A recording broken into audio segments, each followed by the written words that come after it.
Our fifth wedding anniversary was supposed to be peaceful. Just a simple gathering at a nice restaurant with a few close family members. No big speeches, no dramatics. My husband, Marcus, 40 male, and I, 38 female, had agreed on that.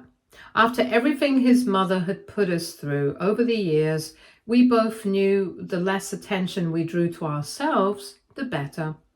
We didn't even want a cake, just dinner, wine, and a toast to surviving 5 years of love, stress, and one very intense mother-in-law, Janice. It had started off fine. Marcus looked dashing, relaxed for once, and I had picked a wine-colored wrap dress I knew he loved. His cousins were there, his aunt and a few friends.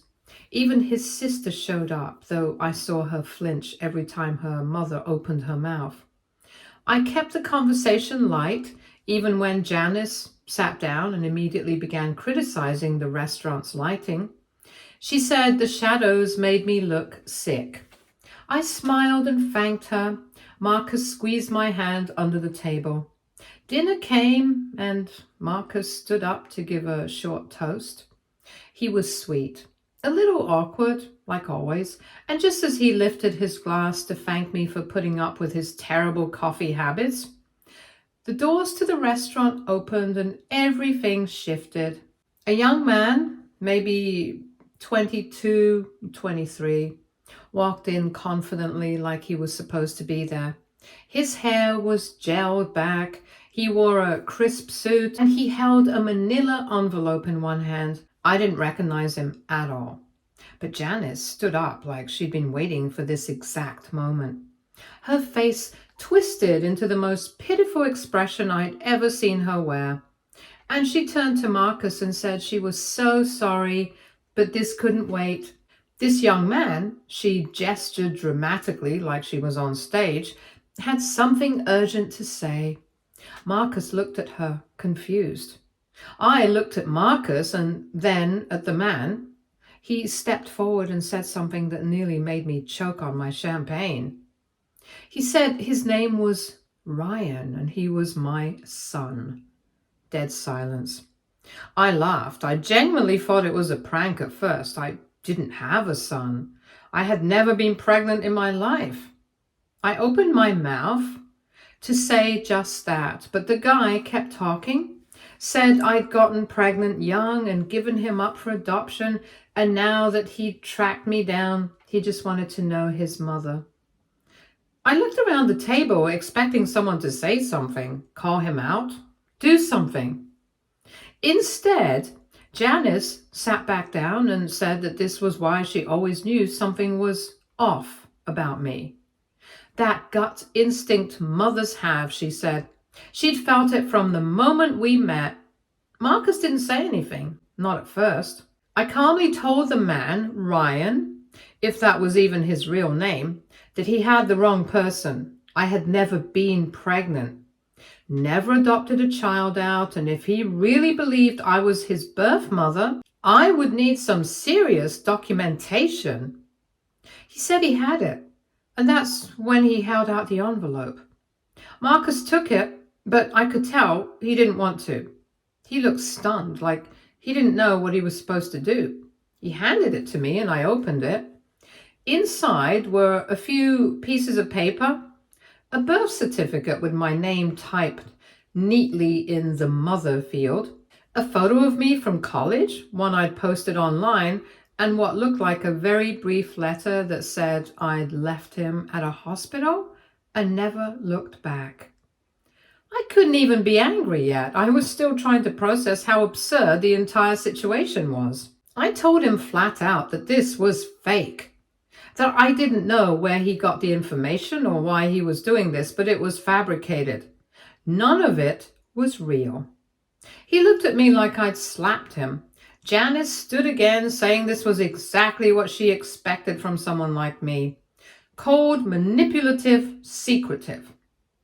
She turned to Marcus and said maybe now he would open his eyes. Marcus said nothing, and that silence hurt more than I expected. Ryan tried again, asking if we could just talk, if I'd agree to a DNA test. I looked at him and then at Marcus and said, "Fine, let's do a test. Right now. Let's call a lawyer, too, while we're at it." This wasn't some soap opera. If this guy really thought I was his mother, we'd get legal verification. That seemed to rattle him.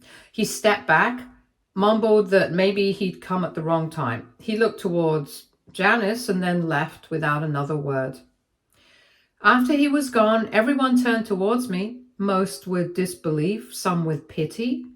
Marcus stood, but not for me. He followed his mother outside. I sat there alone while the rest of the table awkwardly tried to finish their meal. When Marcus came back, I asked him what he believed. He said he didn't know yet. Not exactly the most comforting thing to hear from your husband after someone crashes your anniversary, claiming to be your secret child. Update 1. I didn't sleep that night. While Marcus turned from side to side beside me in silence, pretending to rest, I stared at the ceiling, trying to process what had happened. I kept thinking about that man's face, Ryan, if that was even his real name. He didn't flinch when he lied. He acted like he truly believed every word of that ridiculous story. But what really kept me awake was Marcus's silence. That pause after everything, the way he said he didn't know yet, that shattered something in me I didn't know could still break. By morning, I had made a decision. I called my friend, let's call her Tara, who worked in private investigations. She was the only person I trusted enough to explain everything without feeling like I'd lost my mind. She was quiet while I talked, and then asked me one question. Did I suspect Marcus's mother? I told her that if it were her, it wouldn't be her first stunt. But this was new, even for her. Hiring a stranger to fake an entire identity? It sounded like something out of a bad TV drama. Tara said she'd do some digging and get back to me. Marcus didn't say much all day. He made coffee, kissed me on the forehead, and muttered something about needing time to think. I told him to take all the time he wanted, but in my head, I had already started preparing for a scenario where I couldn't trust my own husband. By the next afternoon, Tara called me with results that made my blood run cold. Ryan's real name was Devon Harris. He was a struggling actor. His portfolio was online, including a video of him doing a monologue from a courtroom drama, the same exact emotional tone he'd used when confronting me at the restaurant. Tara even found a photo of him on a set, dressed in the exact same suit he wore to our dinner. And the best part? He had mutual friends with Marcus's mother. Apparently, they'd met through a theater outreach event for seniors. She'd donated money to his acting group a few months ago. I felt like I was going to throw up. Tara offered to keep digging, but I told her to pause for now. I had enough. Enough to confront Marcus, enough to know I wasn't crazy. That night, I sat down with Marcus and showed him the actor's website, the photo, everything. He looked at it like he didn't want to believe it, like accepting it would be admitting how far his mother had really gone. I asked him point blank if he still believed Ryan was my son. He looked at me and said no, but I felt like the damage had been done. I told him his mother had crossed a line that couldn't be uncrossed, that I had taken every little jab she threw over the years, every passive-aggressive comment, every sly manipulation, but this was character assassination. He apologized and said he'd talked to her, said she probably didn't think it would go that far. I laughed. I told him he needed to stop defending her like she was some clueless old lady. She knew exactly what she was doing. This was a woman who had once sent a fake email to my job pretending to be a concerned client just to get me in trouble because I didn't invite her to a business dinner. This was calculated, meant to humiliate me. At our anniversary dinner, no less. He looked embarrassed but tried to say maybe it was just her way of getting him to open his eyes. I told him the only eyes that needed opening were hers, preferably in a therapist's office. And that's when something shifted. He stopped defending her. I could see it in his face. He finally realized how deep the poison ran. A few days passed. He confronted his mother. I didn't go with him.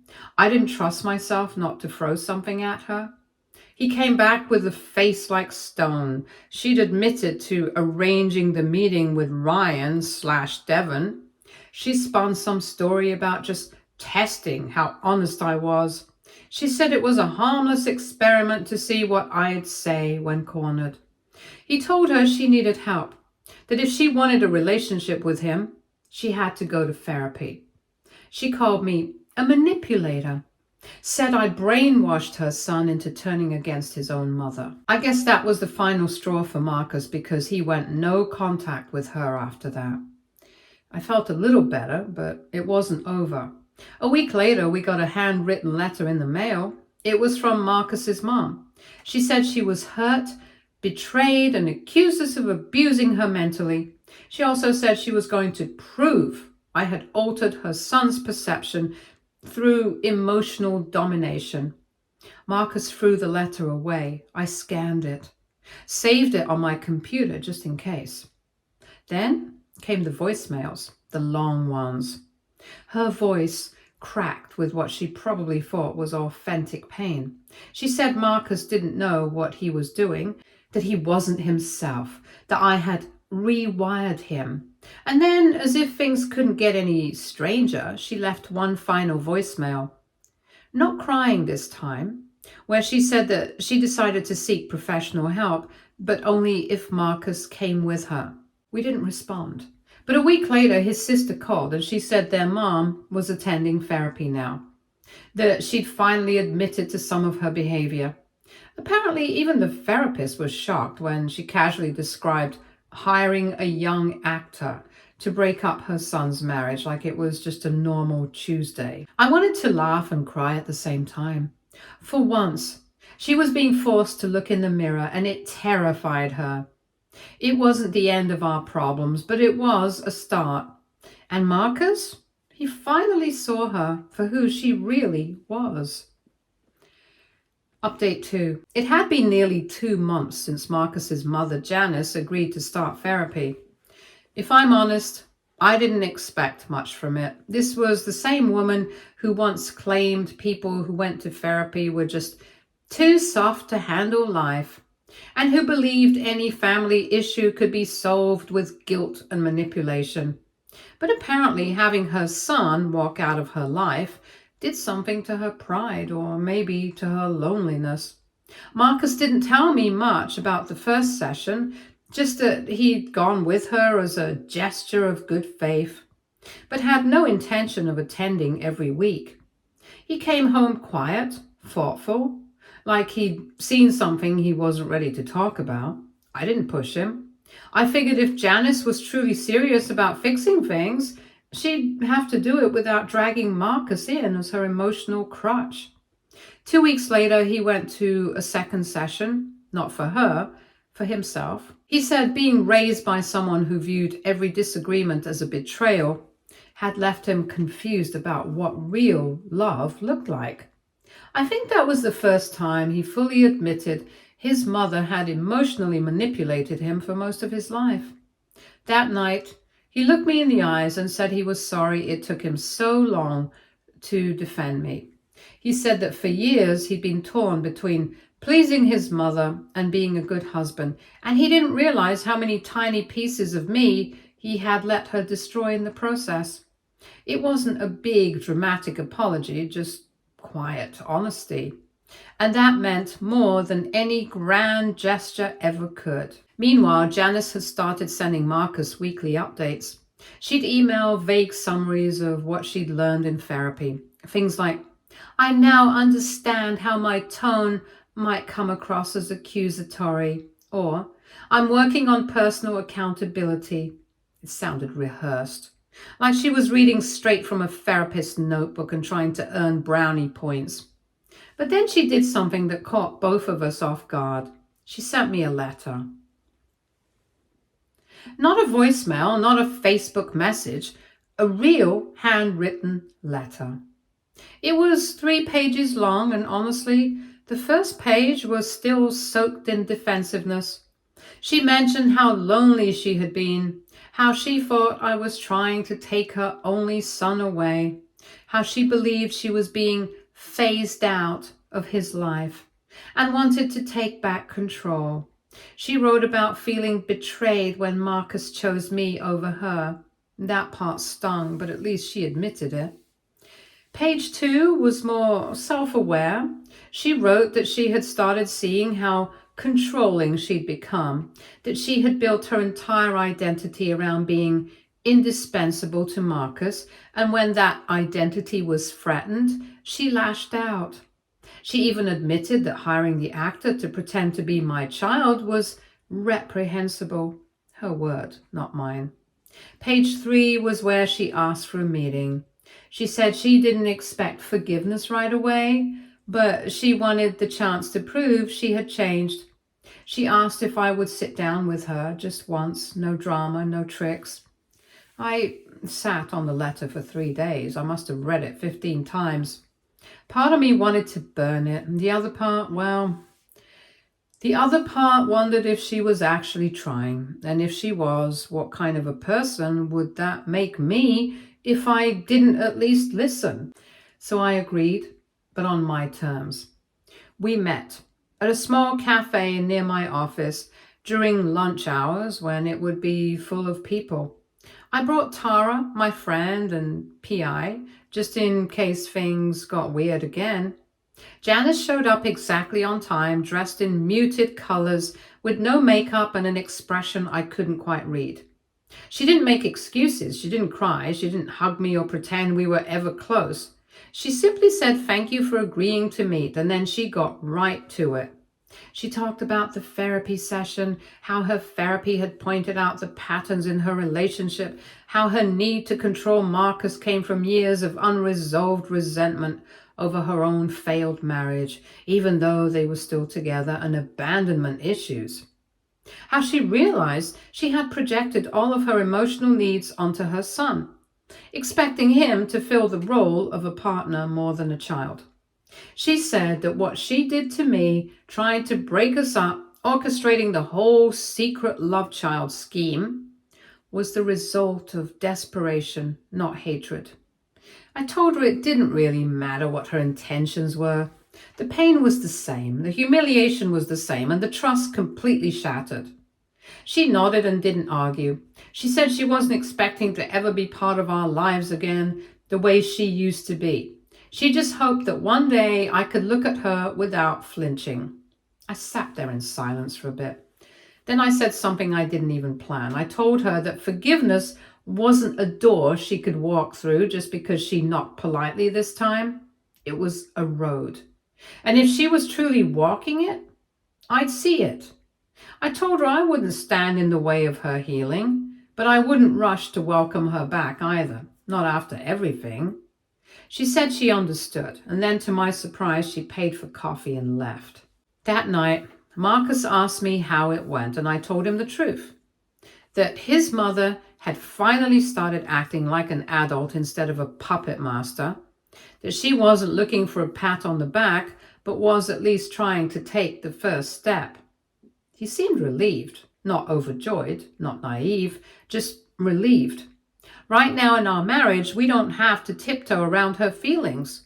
We didn't have to prepare for some passive-aggressive comment every holiday. He didn't have to decipher which social post she'd misinterpret next. We just breathed. Update 3. For about 3 weeks, Janice seemed to genuinely back off. No texts, no weird inspirational emails. No drop-ins or cryptic messages disguised as concern. It was like someone had reset her settings and turned the volume down on the drama. Marcus and I got used to a quieter life, one where we could go out to dinner without wondering who she'd corner next or what twisted narrative she'd spin to strangers at the next family event. But here's the thing about narcissists in recovery: they don't like the silence for too long. And Janice, in particular, didn't know how to handle progress unless she could narrate it herself. It started small, a message to Marcus saying that she was planning to organize a healing dinner for the family. Then she called my aunt to let her know that she and I were on great terms again. I didn't even know she had my aunt's number. She began painting this elaborate image of reconciliation, conveniently skipping over the fact that I never actually said I forgave her. One day, Marcus came home from work with a funny look on his face. He told me that a co-worker of his, someone he wasn't particularly close with, had approached him and said, "I heard your mom's doing much better. Must be nice to have your wife's forgiveness." Marcus was confused and then horrified, because if that person heard it, it meant Janice was on a full-blown redemption tour, telling anyone with ears that she'd made amends and had finally fixed her relationship with her son and daughter-in-law. She was rewriting history again, and this time the goal wasn't to tear us apart. It was to make herself look like the brave matriarch who mended what she'd broken without actually doing the mending. Marcus called her immediately, and he didn't raise his voice, just asked her plainly why she was telling people we were on good terms. Janice deflected at first, said things like, "Well, we're at least trying to be cordial, and isn't that the same thing as progress?" He told her no, cordial wasn't reconciliation, and forgiveness wasn't a story you got to publish before the ending had been written. She got quiet after that. For once, she didn't argue. We thought maybe that was the end of it. We were wrong. A week later, we got an invitation to a brunch at a fancy vineyard. The card had glittery lettering and phrases like "a celebration of family, forgiveness, and fresh starts" on the back. In her unmistakable cursive, Janice wrote, "This brunch is to honor how far we've come as a family. I hope you'll attend. No pressure, just love." I nearly laughed. This woman really printed invites for her own forgiveness arc. Marcus told her absolutely not, that throwing a party to publicly pat herself on the back for healing with us when she hadn't even finished a full month of real accountability was delusional. He told her that if she truly wanted to rebuild relationships, she'd have to stop trying to direct the narrative like it was a school play. Janice cried, or at least she made the sounds of someone crying. It was over the phone, so who knows? She said she just wanted people to stop thinking she was a monster, that she needed to control the story because otherwise people might think she was still the same person who hired an actor to sabotage her son's marriage. That's when it hit me. She didn't want healing. She wanted absolution. She wanted everyone to say, "Wow, look how far she's come," without ever having to sit with the discomfort of what she'd done, without rebuilding trust, without truly listening to how she hurt us. It was all about the optics. I wasn't surprised, but I was done. So I decided to go one step further. A week later, I posted a blog entry to my private account, the one I use for journaling, mostly locked, mostly anonymous, but this time I kept it open. I told our story from start to finish. I didn't name her. I didn't need to. The actor she hired, the accusation, the fake scandal, the therapy, the fake reconciliation brunch. I wrote about how some people want redemption, not because they've changed, but because they're tired of being held accountable. It didn't go viral. It wasn't meant to. But people read it, enough to make its way to Janice's church circle, her book club, her garden group. And suddenly, she was the one fielding awkward conversations. Marcus got a message from her that week. No crying this time, just cold, clipped frustration. She said she felt attacked, misunderstood, and betrayed, that she thought I'd choose to move forward and instead I was smearing her name. She said if I had any decency, I would have let her repair her reputation in peace. I told Marcus not to respond, not out of spite, but because I finally understood something. Janice wasn't interested in healing. She was interested in the appearance of healing. And anything that disrupted that image was, in her eyes, cruelty. But it wasn't cruel to tell the truth. It wasn't cruel to say, I'm not there yet. It wasn't cruel to let people see that not every wound has to be covered in rose-colored gauze just to make others comfortable. Janice stopped therapy after that, or at least she stopped talking about it. The redemption brunch never happened. The family stopped asking about how things were going with Janice because now they knew the real answer. And Marcus? He was freer than I'd ever seen him. He didn't feel guilty about setting boundaries. He didn't flinch when her birthday passed, and he didn't call. He didn't let her rewrite the past. He just lived with me, without the shadow of his mother looming over every decision. Sometimes healing isn't pretty. Sometimes it isn't mutual. Sometimes the most healing thing you can do is walk away from someone who refuses to stop pretending they're the victim in a mess they created. Update 4. After the failed redemption brunch and the blog post that exploded across Janice's social circles, we enjoyed a stretch of peace that almost felt weird, like waiting for a tornado to touch down after a few quiet gusts. Marcus and I stopped tiptoeing around her name. We could make plans without wondering if we'd need to cancel because of some family drama. We even booked a small trip out of state, something we'd been too stressed to enjoy in past years. But of course, peace doesn't sit well with someone like Janice. It was about 2 months after the blog post when the messages started again.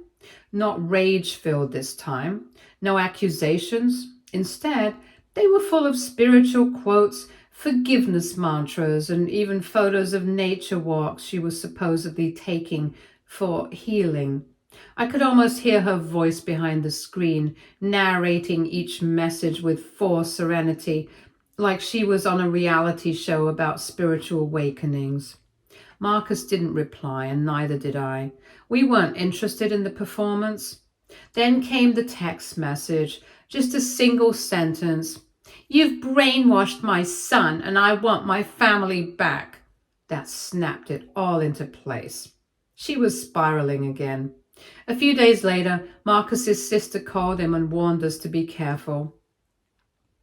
Janice had shown up at her house in tears, saying that I was controlling Marcus's every move and that he hadn't been the same since we got married and that I was isolating him from his own mother. She cried about how no one believed her anymore and insisted that Marcus was too mentally manipulated to see that I was turning him into someone else. That was when we knew she was gearing up for something big. And sure enough, it came on the night of our cousin's party. It was a small gathering at a local art gallery that they loved, intimate, cozy, and filled with people who had supported each other through the roller coaster of our lives. Friends, a couple of cousins, no drama, just laughter, toasts and cake, until Janice walked in. She wasn't invited. She wore all black, like she was attending a funeral instead of a celebration. Her eyes were puffy, and her energy was erratic. She hovered near the entrance, not really engaging with anyone until she saw Marcus give me a kiss on the cheek during a toast. That's when it happened. She stormed forward right into the middle of the party and in front of everyone, yelled that she wasn't going to stay silent anymore. The music stopped and the room froze. She pointed at me, voice trembling and wild, and said that I had poisoned her son's mind, that ever since I came into his life he'd been distant, cold, and unnaturally obedient. She accused me of manipulative control tactics, as if I'd cast some kind of spell over Marcus. She said she couldn't take it anymore, watching her son, the sweet boy who used to call her every morning, become someone who couldn't even look his mother in the eye. Marcus didn't yell. He didn't lash out. He calmly walked over to her and said one sentence. "You need help, Mom." The silence that followed was thicker than anything I've ever felt. Janice blinked like she'd been slapped. She looked around the room at the people she thought would back her up and saw nothing but stunned faces and shaking heads. Even her own sister turned away. She left. But that wasn't the end. 2 days later, we got a call from Janice's neighbor. She'd had some kind of breakdown, crying on her porch, talking to herself, saying she didn't know who she was anymore. The neighbor had called a wellness check. That same day, Marcus got a call from the therapist Janice had originally seen months ago. Apparently, she had checked herself back in, only this time she asked for long-term therapy voluntarily. Marcus didn't go see her. Neither did I. But he told me later that he didn't feel guilty, just relieved. Like maybe the storm had finally exhausted itself. We heard through other relatives that Janice was slowly starting real therapy work, that she'd stopped calling herself the victim and was beginning to unpack her obsession with control, her emotional manipulation, her belief that love meant obedience. It wasn't a storybook ending. She didn't come to us with a weepy apology or heartfelt letter. She didn't make amends or promise to change overnight, but she stopped trying to force her narrative into ours. And that, in a way, was the best gift she could have given us. As for us, we kept living, kept laughing, without her shadow looming over every joyful moment. Sometimes the villains in our stories don't get a redemption arc. Sometimes they just get therapy, and that's enough. Stay tuned for more stories from our girl relationships.